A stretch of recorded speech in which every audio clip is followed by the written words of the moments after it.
Bonjour and welcome to another virtual tour with Véro. You probably recognize this building. It was under restoration for a long time. And this is the City Hall of the 17th arrondissement.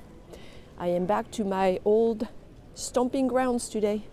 I lived in the 17th arrondissement for 8 months or so during the first and second lockdowns, or maybe the second and the third. I get confused, in 2020 and 2021 before I moved to the Loire Valley.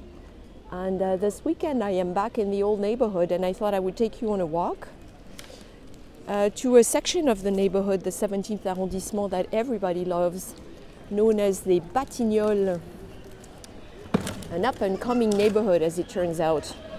What I like the most about the 17th arrondissement is that it is out of the way. And because it is out of the way, it is not crowded, it is not touristy. So there are lots of sections, different neighborhoods of course, like everywhere else in Paris. Les Batignolles is one of them. But it comes with great stories, in fact great history I should say. I've done a tour of Les Batignolles, I've done many tours in the 17th arrondissement while I lived around here. And today we'll just take a little stroll in some of the streets, maybe show you some of the landmarks here. I'm going to follow La Rue des Dames, the Street of the Dames. Les Dames is a reference to the former ladies of the Montmartre Abbey, a very powerful abbey that ruled Montmartre and this section of Paris as well for centuries before disappearing during the French Revolution. Les Batignolles for a long time was a very rural area outside the Paris city limits.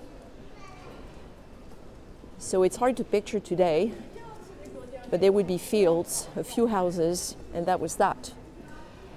La Rue des Dames, once the village started growing, was always one of the major streets in this area. Lots of shops, picture lots of shops and businesses. Picture cafes and restaurants. They were referred to as guinguettes, where locals would hang out, as well as other people. Now, as you walk along the Rue des Dames,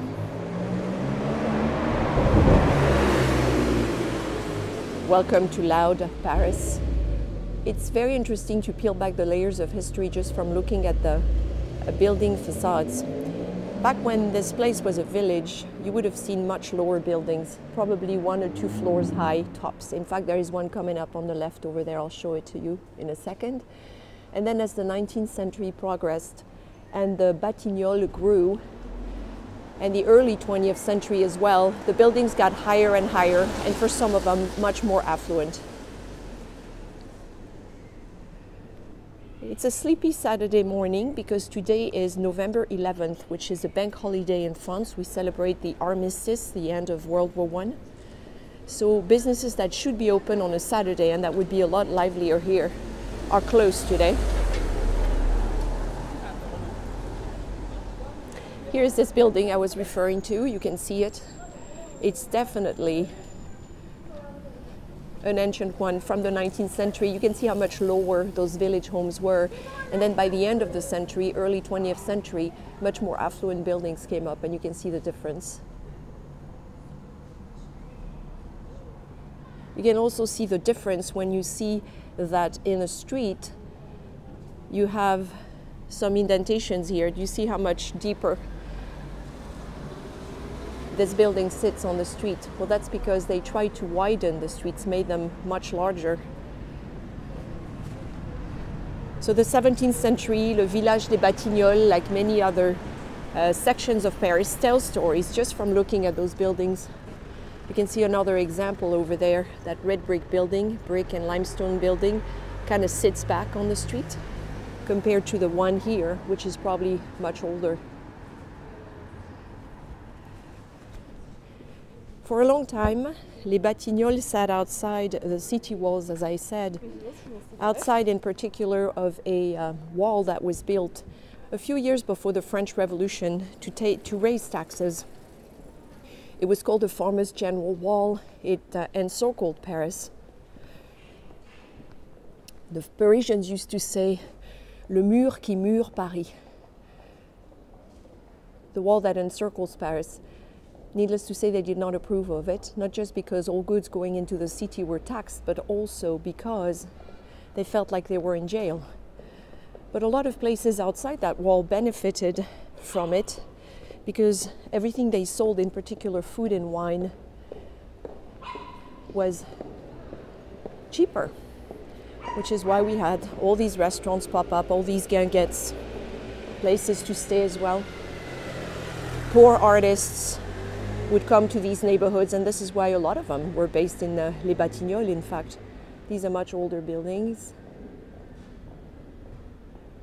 It's nice and quiet, one of the big perks in the 17th arrondissement as well, when you compare with some areas downtown, especially during peak tourist season.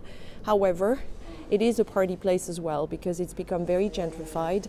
It's attracting a lot of young people, a lot of young families as well, affluent young families, and so on Saturday evenings, Friday evenings, it's quite lively, lots of bars and restaurants.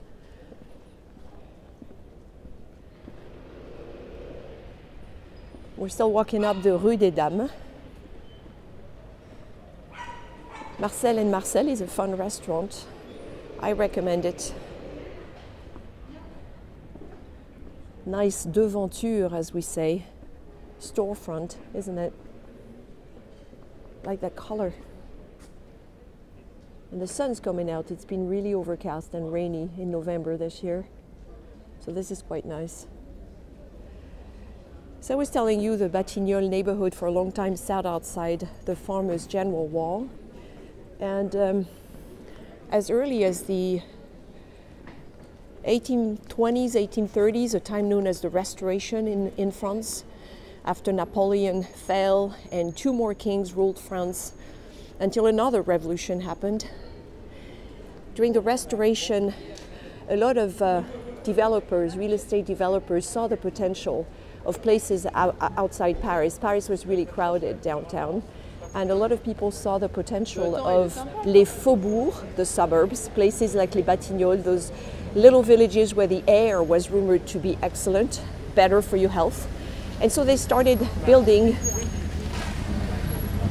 I wouldn't say maybe village homes or even buildings, in fact, lower buildings. And white-collar workers would come here. Store owners, sometimes retirees, and they invested in those places, especially for the weekends, to get some fresh air and to stay away from the hustle and bustle of Paris. I think I'm going to take a left here. You can really take any of these streets. They're all kind of fun to look at, but I'm going to take this one. It's called Rue Nollet, N-O-L-L-E-T.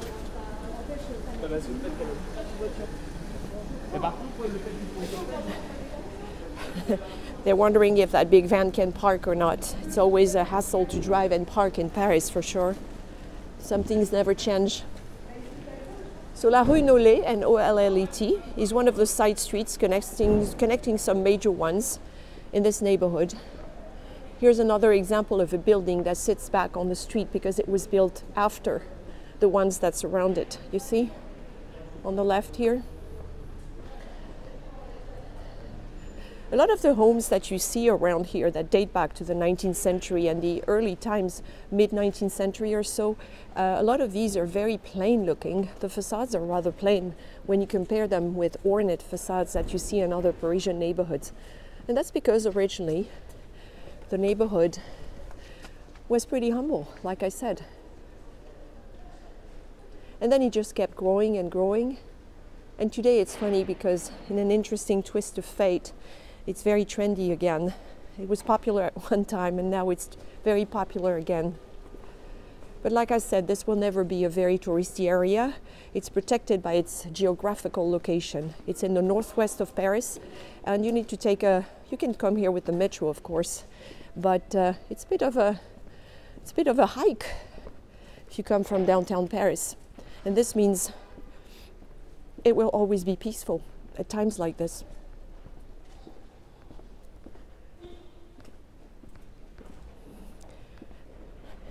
Construction. Paris is getting ready for the 2024 Olympic Games at the end of July next year. There's construction all over Paris, there's construction all over France. And you can see the sidewalk is completely messed up. In fact, I'm going to step in the middle of the street here. Just feels safer. Aha, some blue sky. Some blue skies, friends. We are lucky. I am lucky.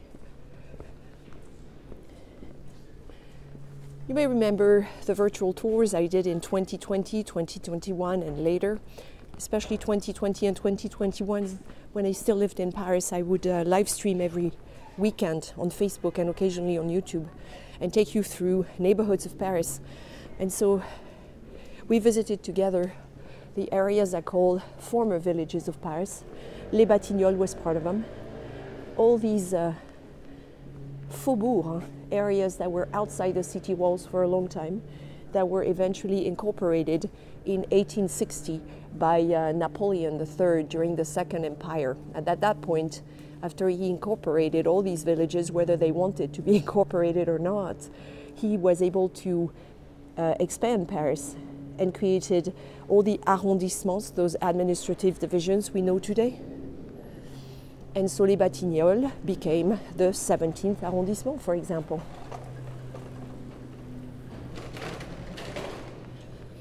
But it wasn't that long ago that people came here to have fun.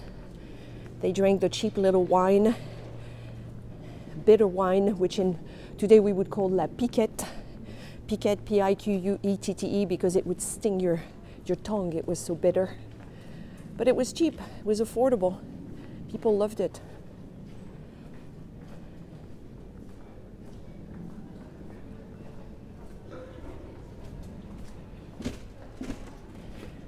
And again, Paris history full of cycles, because today we have so many more restaurants here. Of course, different types of restaurants, but people are back here in the evenings especially to party, to have a drink. The wine is much, much better, that's for sure. We're crossing here one of the streets called La Condamine. And so this is Les Batignolles for you. You can still get a feel for the little village it once was, especially a day like today. But gentrification has taken a toll, globalization as well, because more and more around Paris, and Les Batignolles is no exception, you see the disappearance in many cities too outside Paris of the commerce de bouche. Commerce de bouche are those businesses where people used to buy food. You know, our boulangeries or boucheries or épiceries, poissonneries and so forth. And all of these have closed, have shut down in those neighborhoods now, replaced by the local supermarket. And they have been replaced by, very often, some clothing stores. In fact, it comes to a point where you're walking around some of the neighborhoods and you wonder how people eat. Here's a nice facade. It's dated 1912, and it's quite spectacular. So you can see that by the start of the 20th century, Les Batignolles had also some affluent sections. It wasn't just those humble village homes and original buildings, the lower ones that came here at the start of the 19th century. Well, I don't know about you, but I'm really enjoying this. For me, of course, it's a little special because I'm back to the streets where I used to walk for hours during the lockdowns, when we weren't supposed to go very far, to stray very, very far from where we lived, had to use permission slips. And I explored these streets for hours when I could get out, because we were also limited on how much time we spent outside. This is an interesting facade here. You see crèmerie, that's exactly what I was saying. Crèmerie, this used to be a place where they sold dairy, cream, milk, etc. And today they have kept the facade. It's probably protected, but inside it looks like it might be more of a Maybe an office, maybe a restaurant, I can't really tell, it's closed today. So all these little commerce de bouche, those food shops, are gone now. Les Batignolles does have a covered market, which according to locals is only the shadow of the ones that once was and was destroyed, as you might guess, in the 1970s. The story repeats itself, same story as Les Halles de Paris downtown and other cities as well. But they do have a nice covered market, outdoor market as well. This building is from 1909, it's signed. George Sinel apparently was the architect, and it's kind of nice. And you see how it's recessed from the street as well. The older building that's next to it. So they try to widen the streets, which is interesting. And a lot of these little buildings, those old buildings here, where they've added floors eventually, have gardens or courtyards inside.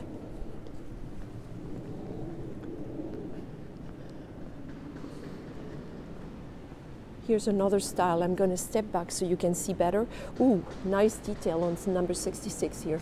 You see the ceramic? And you see it higher too?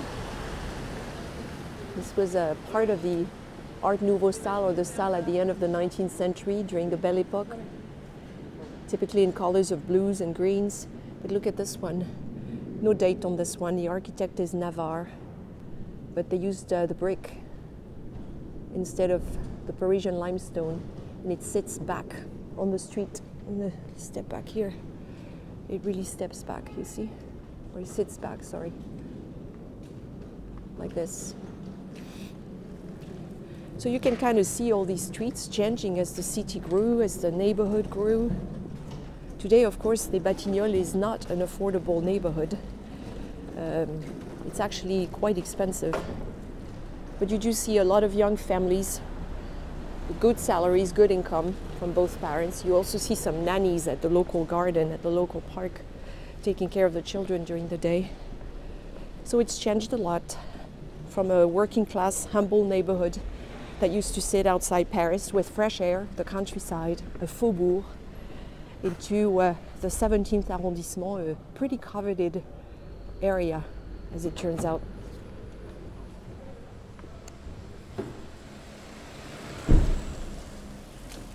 Okay, bicycle. Look at the detail on this building on the right here. Do you see the grapes? It's like on the side, right here. You have some vines. Let's try to get you closer. Look at that. You see? It goes all the way up to that top balcony.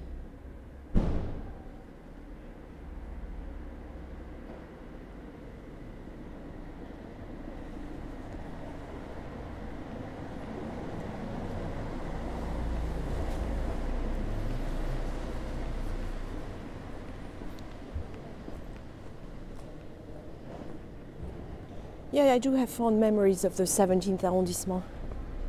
Even though we were locked in for a lot of it, we were able gradually to go out farther and farther, longer and longer.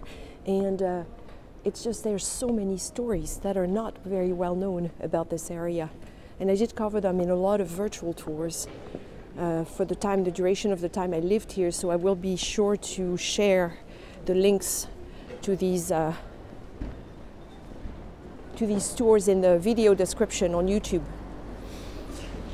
So you can revisit them if you'd like and learn more about the 17th arrondissement. Very, very cool stories, as well as Les Batignolles, this section. Somebody's moving, and you see how people move in Paris. The stairs are so tight, so narrow. The elevators so small, especially when they were added as an afterthought, that they have to use those systems here.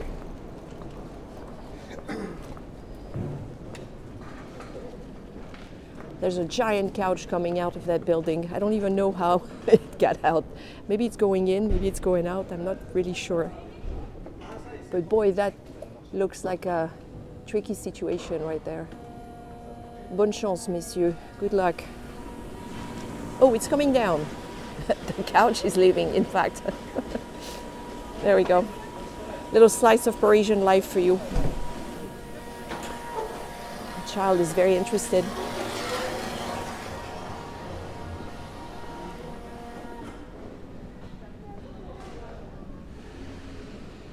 So as I walk along this street, I see a lot of shops that are likely to appeal to these young families. I see a store here selling items to decorate children's bedrooms. We just passed another one that sold kids' furniture, kids' clothing. So definitely targeting a younger crowd. Things have changed a lot around here. I keep filming the blue skies. I am thrilled. Can you tell?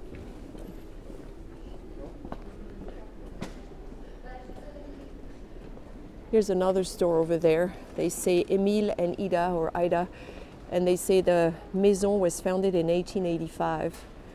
Well, right now it looks like a very cute high-end store for children again. But as you walk around, you can sometimes see some old facades. Here's a very French side on the left here. You have your tabac, your tobacconist, with the sign, the famous red sign. This is typically where you would buy your tobacco, your cigarettes, but also stamps, or you can play games like Lotto. You can buy your metro tickets when they still sold paper tickets. And the famous sign is known as the carrot, la carotte, because it has the shape of a carrot. A long time ago, they used to sell tobacco in sheets, and so they rolled them in newspaper in the shape of a carrot. So they refer to this as la carotte. Carotte. Here is la rue des Moines, the street of the monks, and I'm going to take a left here. We've been on this one long enough, so let's go in this direction. Nice boulangerie at the corner, boulangerie artisanale. More buildings, perfectly lined up.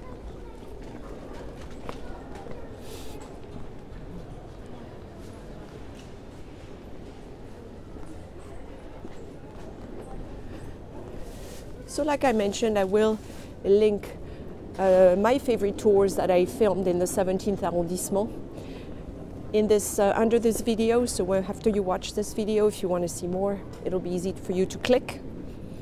But you know that my YouTube channel, Friends with Véro, now has over, well, actually more than 250 virtual tours recorded, not just in Paris, but also in the Loire Valley where I live, and in the rest of France, and they're all free. So whenever you're in the mood for a little stroll with your friend Véro, feel free to join us on YouTube. We are crossing the Rue Truffaut.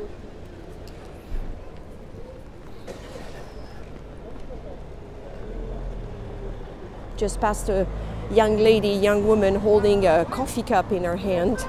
Things are definitely changing in France. It's not just Starbucks. Starbucks is everywhere in Paris, but it's also a lot of young people who have adopted trends from distant lands. When they eat, when they drink. It's always been the case, hasn't it? But you do see French people walking around holding coffee cups now. Eh oui. The times, they are a-changin'. We are reaching now the heart of the old Batignolles neighborhood. And in each small town in France, in each village, there is a square typically, and there is a church.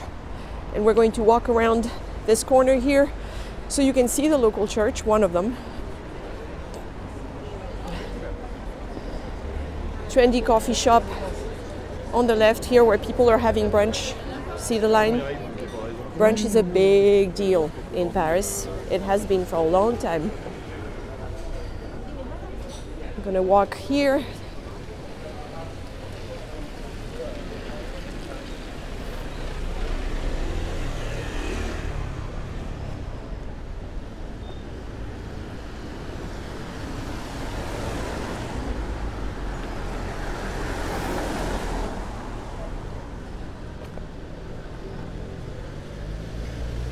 that's interesting. Hôtel du Roi René. Hotel of King René.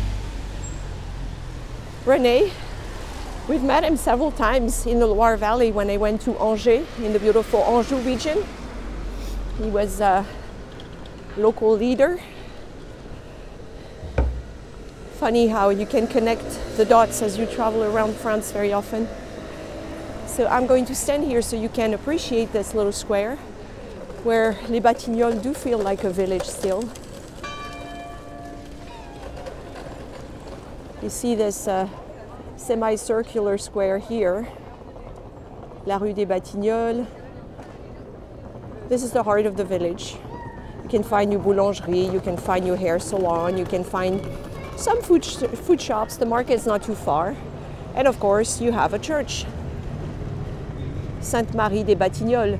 It's been here since pretty much since the start, although this is a much newer version, as you can guess. And you'll see people go to church on Sunday mornings. Lots of cafes around this square. It's a popular place, always lively, especially at night. Oh, and look, here's another slice of French life, the most famous puppet in France. His name is Guignol. He was born in Lyon, and apparently they're having shows. I'm glad to see Guignol is still someone, and I'm glad to see the kids still like him. Here is Guignol. That's him right here. You have those little puppet theaters in Paris. Traditionally, you've had them in a lot of the public parks and gardens. But this looks to be like a setup for him in this corner of Les Batignolles. More restaurants. Now, when I lived here in this section of the 17th arrondissement, not too far from here, it was the second and the third lockdown, I think. And so most shops and restaurants, museums, everything was shut down. So it was really fun to explore the streets and look up the history. I think it's Guignol's car you hear now. It was really fun to explore this area. There's a lot to be learned, a lot to learn about it.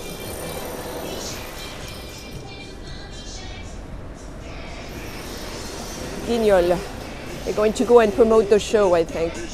Just like old-fashioned circuses used to do.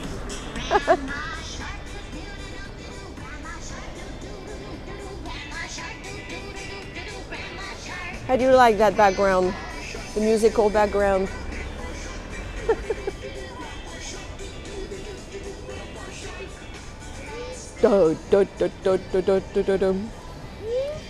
Here's a Wallace fountain. Iconic fountain. It's working. See the water running through. Don't ever hesitate to drink it. And as you know, these fountains were a gift from a philanthropist, art collector, and Francophile Sir Richard Wallace in the 1870s. He gifted the city with about 50 of them. We have now twice as many. It was a very important time in French history after the collapse of the Second Empire, when Napoleon III lost the war against Prussia, and Paris was besieged for several months in the terrible winter of 1870. And a lot of people couldn't drink water because the old aqueducts had been blown up. And so Sir Richard Wallace came up with this solution in favor of sobriety. He decided to give those fountains to the city. That's how they came to be. Now they're part of the cityscape of Paris. Everybody knows them, of course. And I'm going to take you to one last place here, which is the Square des Batignolles. This anchors, you know, every place has every French village or town has a central square, like I said, with a church. And then we also have a park, a garden. Now, back in the day, when this was just the countryside, before they turned this into a happening place, it was nothing here, just an empty field where locals would meet for big parties, big celebrations in August every year. And then eventually they turned it into a garden. And during the Second Empire, Napoleon III entrusted the prefect of Paris, you know him as Baron Haussmann, the man who transformed Paris. He entrusted him with you know, developing those beautiful gardens and parks in Paris, often in the English style, but not always. And so in Haussmann's team was a man named Alphand, and Alphand was in charge of developing, creating a lot of these parks and gardens. And this is probably one of the prettiest ones in Paris.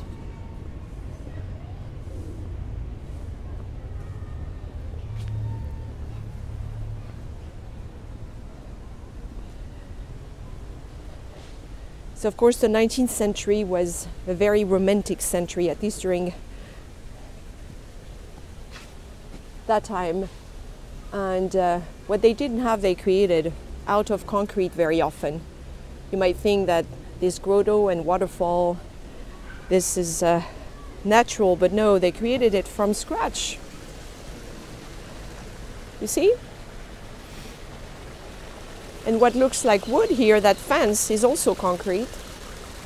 But you have some spectacular trees in this park, and this is really a big magnet for local families and locals in general.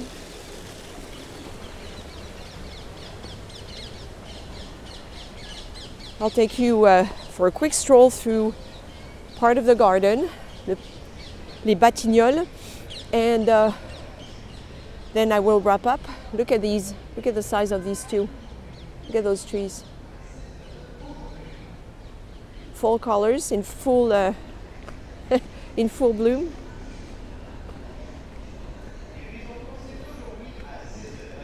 Ah, I can hear Guignol in the background telling the kids to show up at 16h, which is 4 p.m. The ducks are here, maybe they'll go too.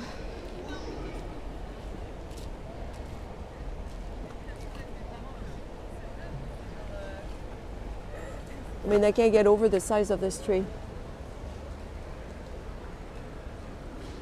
The sheer size of it, the scope. Beautiful.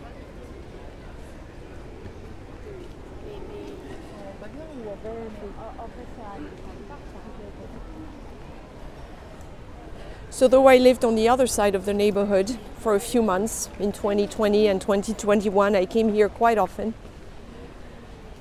And when everything else was closed, it was very comforting actually to just walk around this lovely square or garden and to look at the birds and see other people, because of course everybody felt quite isolated during the lockdowns, as you can imagine.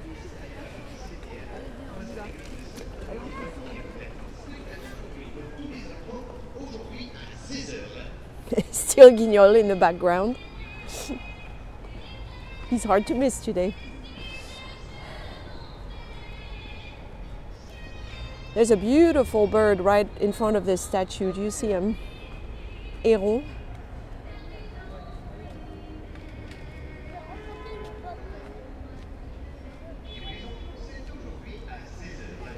So there you go, friends. I hope you've enjoyed following me today around parts of Les Batignolles, a section, a neighborhood of the 17th arrondissement. The 17th arrondissement, as far as I'm concerned, is always a good idea when one wants to stay away from the hustle and bustle downtown and walk around what remains, all in all, a very authentic part of Paris.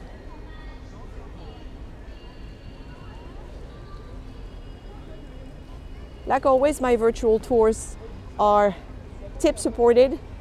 Any donation you will consider in my PayPal virtual jar is very much appreciated.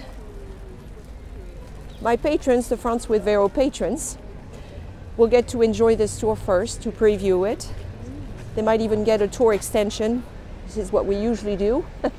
So if you'd like to support this small business of mine and treat yourself, the holidays are around the corner, to a lot of extra content about France and fun interactions with fellow Francophiles and travelers, consider joining us on Patreon. So that's patreon.com/francewithvéro. I do treat my patrons very, very well. I'm not the one saying it, they are. At any rate, thank you for watching today. Thank you for joining us. It's been lovely to stroll with you around Paris. Maybe I'll see you at the Guignol show a little later. À bientôt.